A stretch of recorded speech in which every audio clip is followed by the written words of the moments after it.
Now get a Fusion with 0% financing for 60 months, or returning AZ Plan lessees can lease for only $179 a month. Visit your neighborhood Michigan Ford dealer today.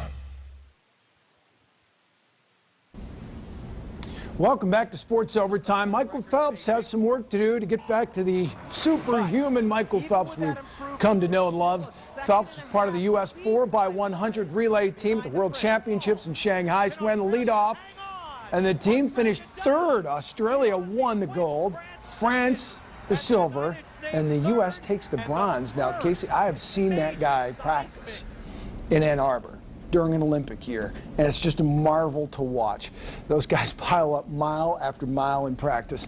And joining me now in studio, Casey Jones. Michael Phelps, though, Casey, has nothing on a local swimmer. Jack, you're absolutely right.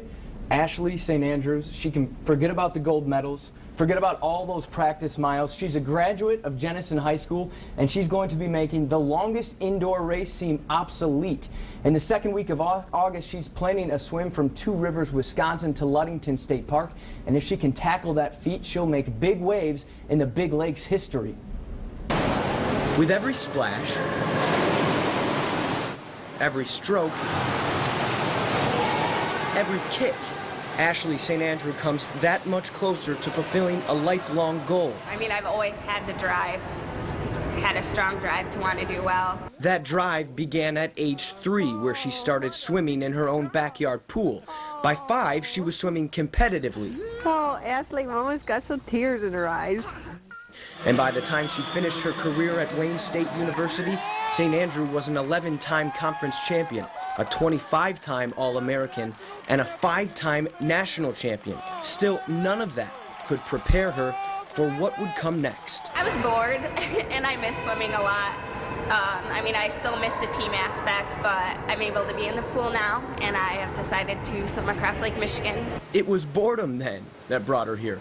Boredom that has her training every day, working her way up to a swim that could range anywhere from 50 to 65 miles.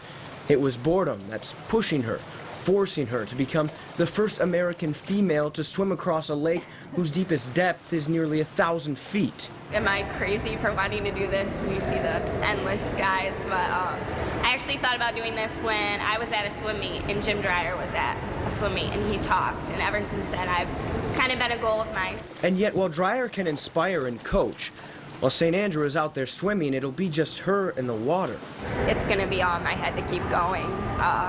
That's just how I am. I know it's something I really want to do, and I'm going to have the drive, and I'm going to do it. With the right conditions, the enormous feat could take around 40 hours. But with its unpredictability and treacherous power, the wrong conditions in the lake could force St. Andrews 15 miles or 10 hours off course.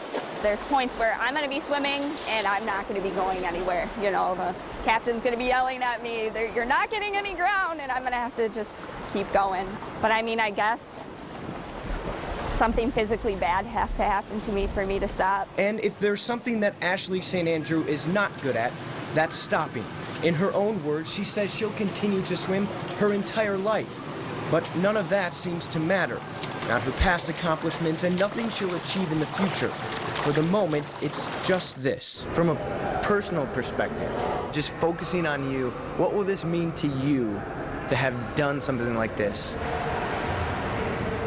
It will be absolutely amazing. I mean, I think it would be my biggest feat. I mean, I always had the dream as I was a kid, but never thought maybe I would actually do this. Going to the beach will never be the same if I finish this. St. Andrews has 2 close friends whose mothers have been affected by breast cancer, and she decided that she would raise money through her swim for the Lax Cancer Center in Grand Rapids to help raise awareness and bring more research. Now, you can find a link to her foundation on our website by visiting woodtv.com. Casey, if I'm bored, I go for a walk. I read a book, I go to a movie, I play golf. You don't swim for 40 hours? What kind of a mindset does it take to do this? It takes a sort of a tough mindset, a mental toughness. You need that toughness out there. I mean, you're swimming lap after lap in a pool, and yet that's no comparison to going out in a big lake and swimming wave after wave. There will be points where she'll be swimming out there, and like she said, she's not going to be going anywhere. 50 to 65 miles. What's the longest training session she's had so far? Well, I spoke with Ashley earlier in the week, and she said that she had done a 15-mile swim, and she was working her way up 2-mile increments every week. So I can imagine this week she's probably done like a 19, 20-mile swim. Still got a long way to go. Long way to go. And obviously inspired by those who've battled cancer and, you know, fight that fight. So, I mean, it's incredible. I remember when Jim Dreyer started doing this, and again, it's a different kind of a person who can do this. It does. And my hats definitely go off to them. So good luck to her. Yeah.